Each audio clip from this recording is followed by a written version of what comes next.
Olá, o programa Direito Empresarial essa semana vai tratar de um assunto muito relevante e muito atual, que é o comércio internacional. E para isso nós vamos entrevistar a estudante de Relações Internacionais, Silvana Simo, que vai falar um pouquinho sobre comércio e os mercados internacionais. Começo perguntando, Silvana, o que é o comércio internacional? Bom, para entendermos o comércio internacional, é interessante observarmos alguns aspectos históricos, como o fim da Segunda Guerra Mundial, um contexto em que Europa e Japão estavam destruídos, e início da Guerra Fria, ou seja, Estados Unidos movendo todos os esforços para interligar essas economias, além de salvar e restabelecer, interligar essas novas economias de mercado, para uma forma de aumentar o poder também. Bom, aliado a isso, temos a descolonização da África e da Ásia, como também a modernização das economias da América Latina. Pela primeira vez, umas economias que eram essencialmente agrárias e rurais passam a se inserir no comércio internacional de outra forma. Há várias teorias que explicam o comércio internacional, desde uma mais simples e ricardiana, que fala das vantagens absolutas, ou vantagens comparativas, essas as quais se enquadrariam mais num contexto ainda mercantilista, até as atuais, ou seja, você tem uma produção cada vez maior, isso gera necessidade de mercados fornecedores de matérias-primas e mercados para escoar toda essa produção. E num contexto interno, a sua produção, como ela aumenta cada vez mais, não somente um empresário, como vários, isso gera uma concorrência. Ou seja, você tem a necessidade de produzir cada vez mais e a preços mais baratos, a custos mais baratos.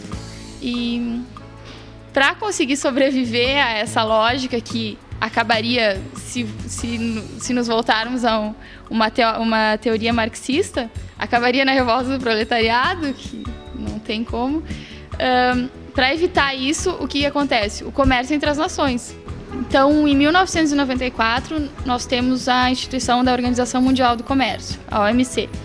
Bom, a OMC nada mais é do que uma releitura do GATT, porque ela visa sempre, principalmente, os interesses dos países desenvolvidos, enquanto os países em desenvolvimento ficam, não diria desvantagem, mas é uma concorrência desleal. Só que é ruim com e pior sem, porque sem a OMC nós não teríamos acesso a tantos mercados como ela nos possibilita.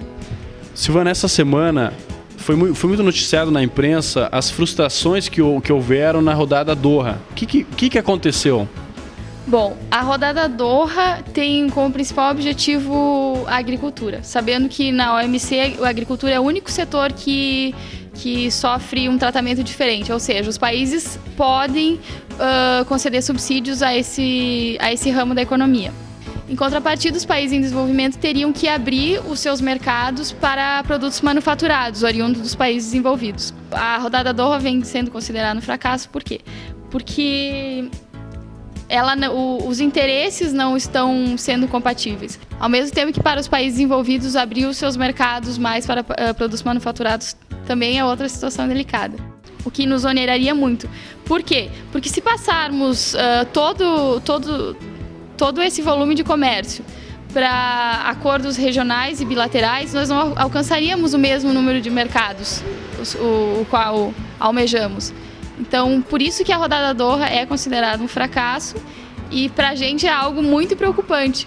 Já que a rodada Doha foi considerada um fracasso, qual que seria a alternativa a isso e o que seriam esses tratados comerciais regionais?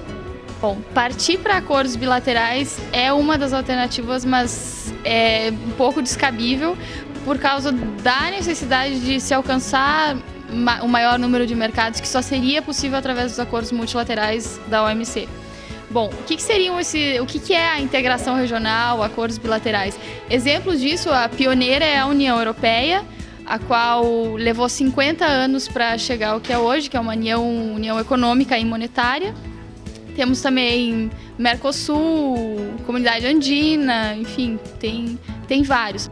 Por que a União Europeia dá certo? Porque além de ter essa moeda única, o que evita a flutuação cambial, tem também um direito comunitário que está acima de todas as constituições, é algo supranacional. Enquanto aqui no Mercosul todas as decisões são tomadas através da intergovernamentabilidade, ou seja, há que se chegar a um consenso perante todos os estados. Qual é o problema? O problema é a falta de atuação com uma maior acuidade oriunda dos estados, porque cada um está preocupado com os seus interesses pessoais e acaba deixando de lado a importância que é a integração regional num cenário de relações internacionais globalizado e altamente competitivo.